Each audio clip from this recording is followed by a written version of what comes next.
দীর্ঘদিন পরে এই যে একটা বৃহৎ পরিসর সম্মেলন করলেন দীর্ঘ 17 বছর পরে, কেমন লাগছে আপনার?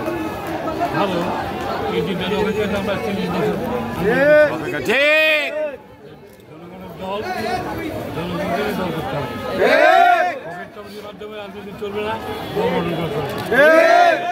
জনগণের প্রত্যক্ষ ভোটে ইউনিয়ন কমিটি, থানা কমিটি, জেলা কমিটি সব খুশি। আচ্ছা, এই প্রোগ্রামের মধ্য দিয়ে আপনারা নেতা কর্মীদের কি মেসেজ দিচ্ছেন?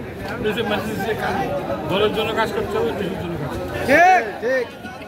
আর এতদিন যে হামলা মামলার শিকার হয়েছে নিরপর একটু বলেন এতদিন।